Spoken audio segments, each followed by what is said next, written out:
Assalamualaikum warahmatullahi wabarakatuh. Baiklah, kami dari kelompok 3 akan mempresentasikan materi tentang patofisiologi sistem reproduksi. Sebelumnya, saya berterima kasih kepada Ibu APT Mira Febrina MSc selaku dosen pengampu mata kuliah patofisiologi. Baiklah, di sini saya akan memperkenalkan anggota kelompok dari kelompok 3. Yang pertama, Anissa Raudatul Jannah, Denisha Amanda, Dinda Rizky Maharani, Eliza Fitri, Murni Santika, Nadia Faradila, Nur Fadilah, dan Tazkia Gina Adisti. Baiklah, materi pertama akan dibacakan oleh Anissa. Kepada Anissa, saya persilahkan. Baiklah, perkenalkan nama saya Anissa Raudatul Jannah dengan NIM 2001004. Di sini saya akan menjelaskan tentang reproduksi. Reproduksi adalah kemampuan makhluk hidup untuk menghasilkan keturunan yang baru. Sistem reproduksi adalah sistem yang berfungsi untuk berkembang biak, terdiri dari ovarium, testis, dan bagian alat kelamin lainnya. Reproduksi atau perkembangbiakan merupakan bagian dari ilmu pol atau fisiologi. Secara anatomi, organ kelamin pria dibedakan menjadi organ kelamin luar dan organ kelamin dalam. Organ reproduksi luar terdiri dari yang pertama penis. Penis merupakan organ kopulasi, yaitu hubungan antara alat kelamin jantan dan betina untuk memindahkan semen ke dalam organ reproduksi betina. Nah, penis diselimuti oleh selaput tipis yang nantinya akan dioperasi pada saat jahitan atau sunat. Penis sebagai alat penting dalam hubungan seks baik untuk kreasi atau prokreasi. Yang kedua ada skrotum. Skrotum merupakan selaput lumbung testis yang berfungsi sebagai pelindung testis. Skrotum mengandung otot polos yang mengatur jarak jauh testis ke dinding perut dengan maksud untuk mengatur suhu testis. Selanjutnya ada organ reproduksi dalam yang terdiri dari testis. Testis merupakan kelenjar kelamin yang berjumlah sepasang dan akan menghasilkan sel-sel sperma serta hormon testosteron. Nah, testis berada di dalam skrotum bersama epididymis. Dinding pada rongga yang memisahkan testis dengan epididymis disebut tunika vaginalis. Dalam testis banyak terdapat saluran halus yang disebut tubulus seminiferus. Yang kedua ada epididymis. Epididymis dibentuk oleh saluran yang berlekuk-lekuk secara tidak teratur yang disebut ductus epididymis. Epididymis ini berfungsi untuk menyimpan sperma sementara dan mematangkan sperma. Yang ketiga ada vas deferens. Vas deferens merupakan lanjutan langsung dari epididymis, saluran panjang dan lurus yang mengarah ke atas dan berujung di kelenjar prostat. Epididymis berfungsi untuk mengangkut sperma menuju vesicula seminalis. Selanjutnya ada saluran ejakulasi yang merupakan saluran yang pendek dan menghubungkan vesicula seminalis dengan uretra. Dan selanjutnya ada uretra yang merupakan saluran panjang terusan dari saluran ejakulasi dan terdapat di penis. Selanjutnya fungsi seks wanita. Reproduksi wanita dibagi menjadi dua bagian, yaitu bagian yang terlihat dari luar atau genitalia eksterna dan bagian yang berada di dalam panggul atau genitalia interna. Genitalia eksterna meliputi bagian yang disebut kemaluan atau vulva dan liang senggama atau vagina. Sedangkan genitalia interna terdiri dari rahim atau uterus, saluran telur atau tuba, dan inung telur atau ovarium. Pada vulva terdapat bagian yang menonjol yang di dalamnya terdiri dari tulang kemaluan yang ditutupi jaringan lemak yang tebal. Di belakang bibir vulva terdapat kelenjar-kelenjar yang mengeluarkan cairan.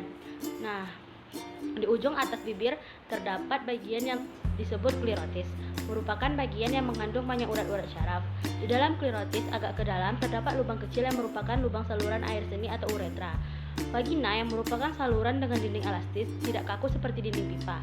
Saluran ini menghubungkan vulva dengan mulut rahim. Mulut rahim terdapat pada bagian yang disebut leher rahim atau cervix, yaitu bagian ujung rahim yang menyempit. Rahim berbentuk seperti buah pir gepeng, berukuran panjang 8-9 cm. Letaknya terdapat di belakang kandung kencing dan di depan saluran pelepasan. Lapisan dinding rahim yang terdalam disebut endometrium. Endometrium ini merupakan lapisan selaput lendir mengandung sel-sel telur atau ovum yang jumlahnya lebih kurang 200.000 sampai 400.000 butir. Otot-otot panggul dan jaringan ikat di sekitarnya menyangga alat-alat reproduksi, kandung kencing dan saluran pelepasan sehingga alat-alat itu tetap berada pada tempatnya. Fungsi reproduksi dari alat seks wanita adalah melanjutkan keturunan, sedangkan fungsi seksualnya itu alat yang berperan adalah vulva dan vagina. Kelenjar pada vulva yang dapat mengeluarkan cairan berguna sebagai pelumas pada saat bersenggama. Selain itu, vulva dan vagina juga berfungsi sebagai jalan lahir. Nah, fungsi hormonalnya ialah peran indung telur dan rahim di dalam mempertahankan ciri kewanitaan dalam pengaturan haid. Perubahan-perubahan fisik dan psikis yang terjadi sepanjang kehidupan seorang wanita erat hubungannya dengan fungsi indung telur yang menghasilkan hormon-hormon wanita, yaitu estrogen dan progesteron. Yang pertama, infertilitas. Infertilitas adalah ketidakmampuan untuk memperoleh kehamilan setelah 12 bulan atau lebih menikah melalui hubungan seksual secara teratur tanpa menggunakan alat kontrasepsi. Infertilitas diklasifikasikan menjadi dua bagian, yaitu primer dan sekunder. Infertilitas primer terjadi ketika keadaan istri belum pernah hamil sama sekali, sedangkan infertilitas sekunder terjadi pada istri yang pernah hamil. Faktor penyebab infertilitas yang mendasar yaitu faktor pasangan pria, faktor servikal, disfungsi ovulasi, adanya masalah pada rahim atau organ pelvis pasangan wanita maupun keduanya, dan penyebab yang tidak dijelaskan. Diperkirakan faktor-faktor menjadi penyebab infertilitas 40% dari faktor istri, 40% dari faktor suami, dan 20% kombinasi keduanya. Pemeriksaan riwayat infertilitas yang pertama ada anamnesis, pemeriksaan fisik, penilaian ovulasi, dan terakhir uji pasca senggama atau UPS. Patofisiologi infertilitas wanita. Patofisiologi infertilitas wanita dapat disebabkan oleh gangguan ovulasi, adhesi pelvis atau tuba, endometriosis atau penyebab uterus lainnya. Gangguan ovulasi menyebabkan infertilitas karena tidak adanya oosit yang dikeluarkan. Kemungkinan kehamilan dan fertilisasi tidak akan terjadi apabila tidak terdapat ovulasi. Gangguan ovulasi berdasarkan World Health Organization atau WHO dapat dibagi menjadi 4 subklasifikasi, yaitu yang pertama anovulasi hipogonadotropik hipogonadal disebabkan oleh gangguan makan atau aktivitas yang berlebih, penurunan masukan kalori, penurunan berat badan, aktivitas berlebih menyebabkan peningkatan kadar kortisol yang kemudian menyebabkan supresi hormon gonadotropin atau GnRH. Penurunan GnRH menyebabkan penurunan sekresi gonadotropin, FSH dan LH dari kelenjar pituitari anterior. Yang kedua, anovulasi hormogonadotropik hormoestrogenik. Anovulasi hormogonadotropik hormoestrogenik umumnya disebabkan oleh sindrom polikistik ovarium. Infertilitas akibat PCOS umumnya disebabkan oleh tidak terbentuknya folikel matur yang mengakibatkan anovulasi. Yang ketiga, anovulasi hipergonadotropik hipostrogenik. Anovulasi hipergonadotropik hipostrogenik umumnya disebabkan oleh insufisiensi ovarium prematur. Pada keadaan ini terjadi penurunan kualitas dan kuantitas oosit yang dihubungkan dengan usia wanita dan kebiasaan merokok. Anovulasi hiperprolaktinemik. Prolaktinemia umumnya disebabkan adenoma pituitari. Prolaktin umumnya dapat menyebabkan supresi sekresi GnRH hipotalamus yang mengakibatkan rendahnya LH dan anovulasi. Adhesi pelvis atau tuba. Penyebab utama infertilitas akibat adhesi pelvis atau tuba umumnya adalah penyakit radang panggul. PID telah dihubungkan dengan infeksi chlamydia trachomatis. Endometriosis merupakan keadaan jaringan endometrium berada di luar uterus. Endometriosis pelvis merupakan salah satu penyebab infertilitas wanita pada endometriosis stadium 1 dan 2. Infertilitas umumnya disebabkan oleh inflamasi yang meningkatkan produksi prostaglandin, sitokin, makrofag, dan natural killer cells. Pada stadium 3 dan 4, infertilitas umumnya disebabkan oleh adhesi atau massa pelvis yang mengganggu motilitas tuba, pengeluaran oosit, dan motilitas sperma. Assalamualaikum warahmatullahi wabarakatuh. Baiklah, saya Dinda Rizara akan melanjutkan presentasi. Patofisiologi infertilitas pria. Pada pria dapat mencakup satu atau lebih kelainan pada berbagai proses yang terlibat dalam menentukan jumlah dan fungsi sperma yang baik. Setiap proses mulai dari aksi hipotalamus, pituitari, gonad atau HPG hingga fata-fata yang mempengaruhi pergerakan sperma di dalam vagina untuk membuahi ovum dapat berpeluang menyebabkan infertilitas pria. Hormon luteinizing hormone atau LH dan follicle stimulating hormone atau FSH yang diproduksi oleh kelenjar pituitari berperan dalam mengatur spermatogenesis. LH memberikan sinyal pada sel dinding untuk melakukan stereogenesis, sedangkan FSH mengatur spermatogenesis oleh sel Sertoli. Pada kasus sindrom genetik yang melibatkan spermatogenesis diketahui dapat berkaitan dengan infertilitas pria. Sindrom genetik ini dapat mempengaruhi jumlah kromosom, kelainan struktural, maupun anomali epigenetik pada gamet. Infertilitas biasanya bukan gejala utama yang mengarah pada sindrom Klinefelter. Mengingat kelainan aberasi kromosom ini lebih umum terdiagnosis pada fase anak-anak. Infertilitas pria juga dapat disebabkan oleh berbagai penyakit yang mempengaruhi kompartemen testis. Gangguan testikular yang berkontribusi pada infertilitas pria terjadi biasanya melibatkan kelainan pada produksi sperma di epitel tubulus semiferus. Infertilitas pria juga dapat disebabkan oleh varikokel. Varikokel diduga berperan dalam kejadian infertilitas pria akibat dampaknya terhadap peningkatan suhu intrateksikuler.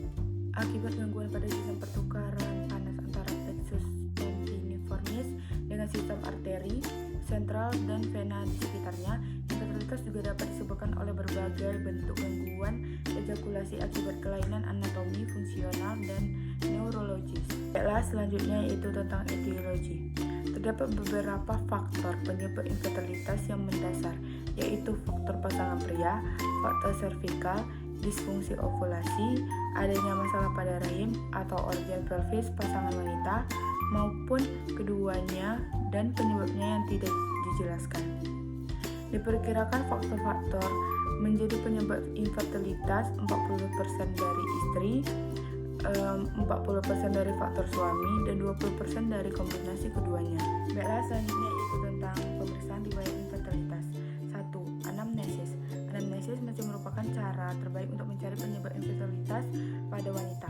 Faktor-faktor penting yang berkaitan dengan infertilitas yang harus ditanyakan kepada pasien adalah mengenai usia pasien, riwayat kehamilan sebelumnya, panjang siklus haid, riwayat penyakit sebelumnya dan sekarang, riwayat operasi, frekuensi koitus, dan waktu koitus. 2. Pemeriksaan fisik. Penghitungan indeks massa tubuh atau IMT dihitung dari tinggi dan berat badan kilogram. Kisaran normal IMT adalah 20-25 kg. Penampilan rupa pasien secara keseluruhan dapat memberikan petunjuk mengenai penyakit sistematik ataupun masalah endokrin. Wanita dengan siklus menstruasi yang tidak teratur dan tampilan fisik obesitas mungkin saja berhubungan dengan diagnosis sindrom ovarium polikistik atau SOPK. Pada umumnya, wanita dengan tampilan overweight atau obesitas mengalami kelainan berupa resistensi insulin atau bahkan sindroma metabolik. Keberadaan ciri-ciri seksual sekunder normal sebaiknya diamati. 3. Penilaian ovulasi. Penentuan penyebab infertilitas merupakan kunci pengobatan karena hal tersebut akan menghasilkan laju kehamilan kumulatif yang menyerupai laju kehamilan pada wanita normal di usia yang sama. Sangatlah penting untuk memastikan apakah ovulasi terjadi. Cara yang optimal untuk mengukur ovulasi pada wanita yang memiliki siklus menstruasi yang tidak teratur adalah dengan mengkombinasikan 4. Serangkaian pemindahan ultrasound dan pengukuran konsentrasi serum FSH atau follicle stimulating hormone dan LH luteinizing hormone pada fase folikular dan progesteron pada fase luteal. 5. Uji pasca segaman atau UPS. 6. Merupakan cara pemeriksaan yang sederhana tetapi dapat memberi informasi tentang interaksi antara sperma dengan getah serviks. UPS dilakukan 2-3 hari sebelum perkiraan ovulasi di mana spin barhead atau getah serviks mencapai 5 cm atau lebih 20. Pengambilan getah serviks dari kanal endocervix dilakukan setelah 2-12 jam segaman. Pemeriksaan dilakukan di bawah mikroskop. UPS dikatakan positif bila ditentukan paling sedikit 5 sperma per lapangan pandang besar LPB. UPS dapat memberikan gambaran tentang kualitas sperma, fungsi getah serviks, dan keramahan getah serviks terhadap sperma. Perkenalkan, saya Eliza Fitri, NIM 2001013. Pengobatan infertilitas. Saat ini terdapat berbagai opsi pengobatan infertilitas yang dapat ditawarkan kepada pasien seperti intrauterine insemination atau IUI dan in vitro fertilization. Akan tetapi, sebelum memberikan rekomendasi, dokter perlu mengetahui jenis pengobatan mana yang paling sesuai untuk kondisi masing-masing pasien. Pengobatan non-invasif yang dapat dilakukan adalah konseling gaya hidup yang sehat, tracking siklus ovulasi, induksi ovulasi, dan intrauterine insemination. Program donor sperma juga dapat dipertimbangkan bila diperlukan dan disetujui oleh pasien. Yang kedua yaitu dysmenorrhea, dapat diartikan sebagai gangguan aliran darah menstruasi. Dysmenorrhea timbul akibat kontraksi distritmik lapisan myometrium yang menampilkan satu atau lebih gejala mulai dari nyeri ringan hingga berat pada abdomen bagian bawah, daerah pinggang, dan sisi medial paha. Jadi, dysmenorrhea dapat disimpulkan rasa nyeri pada saat menstruasi yang terasa di perut bagian bawah dan menyebar ke bagian pinggang dan paha. Intensitas nyeri dapat diukur dengan menggunakan Numerical Rating Scale atau NRS, Verbal Rating Scale, Visual Analog Scale, dan Faces Rating Scale. Klasifikasi dysmenorrhea. Nyeri haid dapat digolongkan berdasarkan jenis nyeri dan ada atau tidaknya kelainan yang dapat diamati. Jenis nyeri haid dibagi menjadi nyeri spasmodik dan nyeri kongestif. Yang pertama, nyeri spasmodik. Nyeri spasmodik terasa di bagian bawah perut dan berawal sebelum masa haid atau setelah masa haid dimulai. Banyak perempuan terpaksa harus berbaring karena terlalu menderita nyeri itu, sehingga tidak dapat mengerjakan apapun. Ada di antara mereka yang pingsan, merasa sangat mual, bahkan ada yang benar-benar muntah. Kebanyakan penderita adalah perempuan muda, walaupun dijumpai pula pada kalangan yang berusia 40 tahun ke atas. Nyeri spasmodik dapat diobati atau paling tidak dikurangi dengan lahirnya bayi pertama, walaupun banyak pula perempuan yang tidak mengalami hal seperti itu. Yang kedua, nyeri kongestif. Penderita nyeri kongestif yang biasanya akan tahu sejak berhari-hari sebelumnya bahwa masa haidnya akan segera tiba. Dia mungkin akan mengalami pegal, sakit buah dada, perut kembung, sakit kepala, sakit punggung, pegal pada paha, merasa lelah atau sulit dipahami, hingga mudah tersinggung. Berdasarkan ada tidaknya kelainan ginekologik, dysmenorrhea diklasifikasikan menjadi dua, yaitu dysmenorrhea primer dan dysmenorrhea sekunder. Dysmenorrhea primer adalah nyeri saat menstruasi dengan anatomi panggul normal, biasanya dimulai saat remaja. Dysmenorrhea primer terjadi jika tidak ada penyakit organik, biasanya dari bulan ke-6 sampai tahun kedua setelah menarsi. Dysmenorrhea bentuk ini diperkirakan disebabkan oleh kontraksi uterus yang dipicu oleh prostaglandin F2A yang biasanya terbentuk sebagai konsekuensi penghentian estrogen progesteron pada akhir ovulasi normal. Nyeri mungkin 14 mendahului sampai 24 jam sebelum pengeluaran darah menstruasi, tapi biasanya muncul bersamaan dengan keluarnya darah menstruasi. Yang kedua yaitu dysmenorrhea sekunder. Dysmenorrhea sekunder merupakan nyeri menstruasi yang ditandai dengan adanya kelainan panggul yang nyata terjadi akibat berbagai kondisi patologis seperti endometriosis, salpingitis, endonimiosis uteri, stenosis serviks, kista ovarium, mioma uteri, dan lain-lain. Sering terjadi pada usia lebih dari 30 tahun, di mana semakin bertambahnya umur, rasa sakit akan semakin buruk. Gejala klinis dysmenorrhea. Gejala klinis dysmenorrhea primer ditandai dengan kram pada panggul, nyeri biasanya datang sesaat sebelum atau pada awal menstruasi yang akan berlangsung 1-3 hari. Selain dirasakan pada suprapubik, nyeri dapat menjalar ke permukaan dalam paha dan dirasakan paling berat pada hari pertama atau kedua bersamaan dengan waktu pelepasan maksimal prostaglandin ke dalam cairan menstruasi. Baiklah, saya Murni Santika akan melanjutkan materi mengenai penyebabnya dysmenorrhea. Beberapa faktor yang diduga berperan dalam timbulnya dysmenorrhea. Yang pertama, prostaglandin. Kontraksi pada memetrium. Prostaglandin mempunyai efek yang dapat meningkatkan kontraktivitas dari otot uterus dan mempunyai efek vasokonstriksi yang pada akhirnya dapat menyebabkan iskemi pada 16 otot uterus yang dapat menimbulkan rasa nyeri. Jika hormon prostaglandin dilepaskan dalam jumlah berlebih, maka timbul pula gejala umum lain seperti diare, nausea, muntah, dan pusing. Yang kedua adalah faktor endokrin. Dysmenorrhea terdiri karena dipengaruhi hormon prostaglandin dari korpus luteum yang terbentuk saat ovulasi dan produksi progesteron berpengaruh myotonik dan vasovatic terhadap arterial, memetrium, dan endometrium. Yang ketiga ada susunan saraf atau neurologi. Saraf uterus adalah saraf otonom yang memiliki dua reseptor yaitu alfa dan beta. Hasil penelitian Tubert pada tahun 1982 ditemukan bahwa estrogen meningkatkan aktivitas sel-sel saraf pusat sedangkan progesteron menurunkan aktivitas tersebut. Penurunan kadar estrogen secara cepat sebelum haid memberikan reaksi simpatikotonik terhadap ampang rangsangan sehingga rangsangan sensibel yang biasanya berambang rendah berkembang menjadi nyeri. Yang keempat, adanya vasopresin. Peningkatan kadar vasopresin selama menstruasi pada wanita dengan disminor dapat mengakibatkan kontraksi uterus yang distremik sehingga aliran darah di uterus menurun dan menyebabkan hipoksia pada uterus. Dan yang kelima ada psikis. Nyeri berhubungan dengan suasana secara pusat. Banyak wanita yang mengalami disminor yang dipicu atau diperberat oleh ketidakmatangan psikis dan kelembapan psikoseksual. Sering juga terjadi gangguan psikis berupa kecemasan dan tegangan yang sering dijumpai pada remaja. Selanjutnya ada faktor resiko disminor. Terdapat beberapa faktor resiko penyebab disminor, yaitu 1. Usia. Dalam penelitian Diotopia, usia menjadi salah satu faktor resiko terjadinya disminor dengan nilai OR sama dengan 1,38. Dalam penelitian tersebut, usia yang berisiko mengalami disminor adalah usia 14-24 tahun, yaitu usia reproduksi bagi seorang wanita. Usai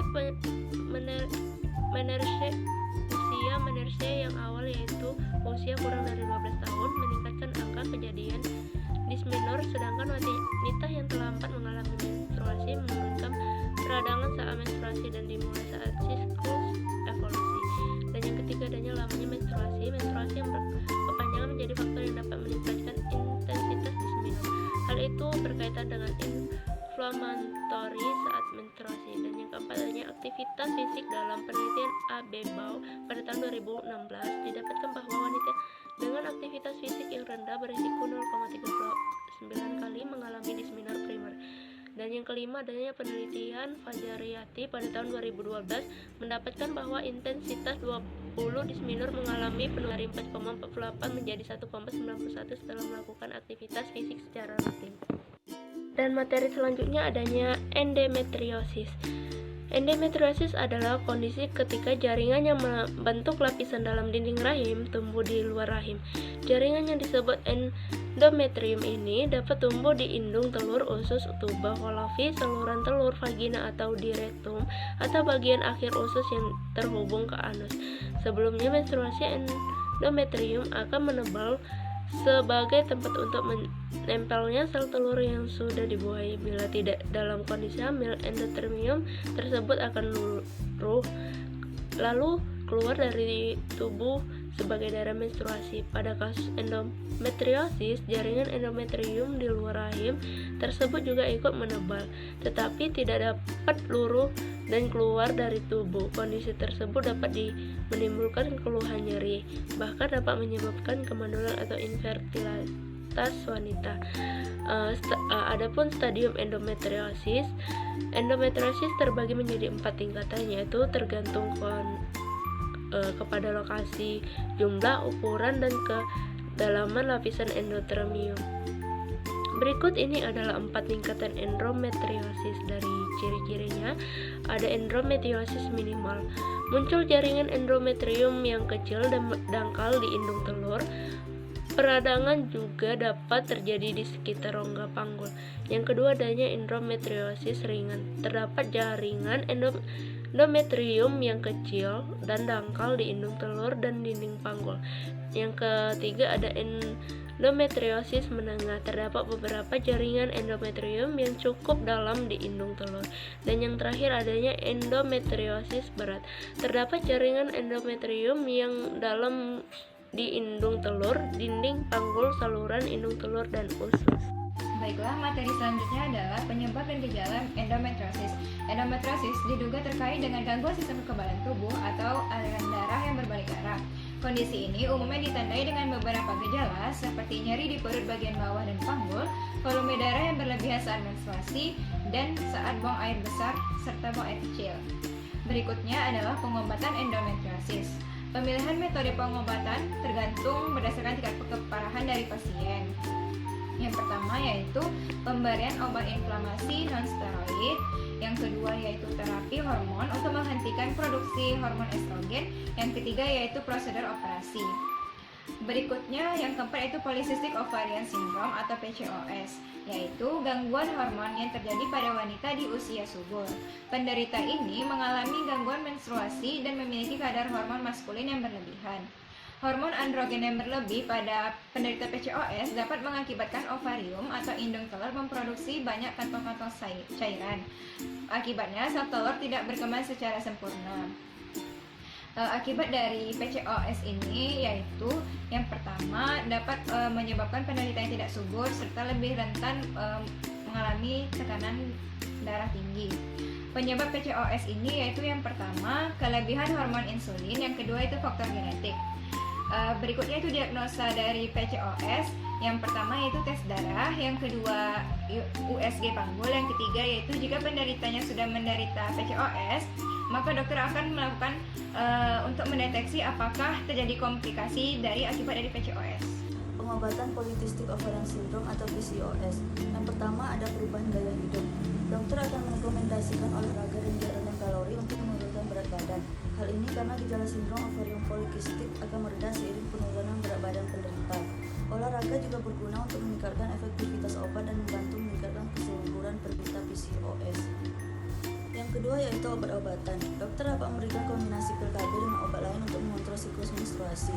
Hormon estrogen dan progesteron dalam pil KB dapat menekan produksi hormon androgen dalam tubuh. Dokter juga dapat merekomendasikan konsumsi hormon progesteron saja selama 10-14 hari, yaitu selama 1-2 bulan. Penggunaan hormon ini dapat mengatur siklus haid yang terganggu. Obat-obatan lain yang dapat digunakan untuk menormalkan kembali siklus haid dan membantu ovulasi adalah obat clomiphene, obat letrozole, dan obat metformin. Selanjutnya yang kelima ada BPH atau benign prostatic hyperplasia, atau disebut juga pembesaran prostat jinak atau benign prostatic hyperplasia atau BPH adalah kondisi ketika kelenjar prostat membesar. Akibatnya aliran urin menjadi tidak lancar dan buang air kecil terasa tidak tuntas. Kelenjar prostat hanya dimiliki oleh pria. Oleh karena itu, penyakit ini hanya dialami oleh pria. Hampir semua pria mengalami pada usia 60 tahun ke atas. Meski begitu, tingkat keparahan gejalanya bisa berbeda pada tiap penderita, dan tidak semua pembesaran prostat menimbulkan masalah. Selanjutnya yaitu gejala pada benign prostatic hyperplasia atau BPH. Tingkat keparahan gejala pembesaran prostat jinak bisa berbeda pada tiap penderita, tetapi umumnya akan memburuk seiringnya waktu. Gejala utama penderita benign prostatic hyperplasia atau BPH adalah gangguan saat buang air kecil yang bisa berupa yang pertama yaitu urin sulit keluar dari awal buang air kecil, yang kedua perlu mengejem saat buang air kecil, ketiga aliran urin lemah atau tersendat-sendat, keempat urin menetes di akhir buang air kecil, kelima buang air kecil rasa tidak tuntas, keenam buang air kecil di malam hari menjadi lebih sering, ketujuh beser atau inkontinensia urin. Baiklah, saya Taskia Ginadisti akan melanjutkan dari pemateri sebelumnya, yaitu tentang penyebab benign prostatic hyperplasia atau BPH. Sampai saat ini belum diketahui apa yang menyebabkan pembesaran prostat jinak. Akan tetapi, kondisi ini diduga terkait dengan perubahan pada keseimbangan kadar hormon seksual seiring bertambahan usia pria. Pada sebagian besar pria, prostat akan terus tumbuh seumur hidup. Ketika ukurannya cukup besar, prostat akan menghimpit uretra, yaitu saluran yang mengalirkan urin dari kandung kemih ke lubang kencing. Kondisi inilah yang menyebabkan munculnya gejala-gejala di atas. Ada beberapa faktor yang bisa meningkatkan risiko seseorang terkena pembesaran prostat jinak, yaitu berusia di atas 60 tahun, kurangnya berolahraga, memiliki berat badan berlebihan, menderita penyakit jantung atau diabetes, rutin mengonsumsi obat hipertensi jenis penghambat beta, dan memiliki keluarga yang mengalami gangguan prostat. Selanjutnya yaitu diagnosis dari BPH. Untuk menentukan apakah pasien menderita pembesaran prostat jinak, dokter akan menanyakan gejala yang dialami pasien. Kemudian, dokter akan melakukan pemeriksaan colok dubur guna mengetahui ukuran prostat. Pemeriksaan yang dapat dilakukan selanjutnya adalah USG prostat untuk melihat ukuran prostat penderita. Tes urin untuk menyingkirkan kemungkinan infeksi atau kondisi lain yang memiliki gejala mirip dengan pembesaran prostat jinak. Tes darah untuk memeriksa kemungkinan gangguan pada ginjal, dan tes pengukuran kadar antigen atau PSA dalam darah. PSA ini dihasilkan oleh prostat dan kadarnya dalam darah akan meningkatkan bila kelenjar prostat membesar atau mengalami gangguan. Selanjutnya, pengobatan pada BPH. Pengobatan pembesaran prostat jinak tergantung pada usia dan kondisi pasien, ukuran prostat, serta tingkat keparahan gejala. Metode pengobatan yang dapat dilakukan meliputi pertama, perawatan mandiri.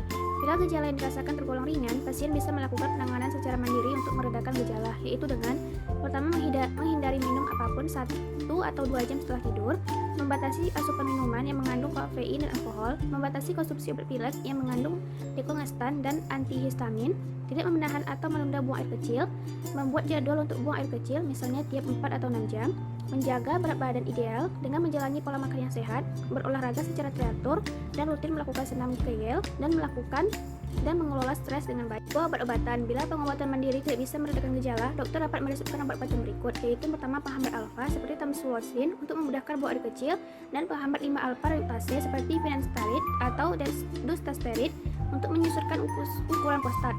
Penelitian menunjukkan bahwa obat untuk mengatasi disfungsi ereksi seperti tadalafil juga bisa digunakan untuk mengatasi pembesaran prostat jinak.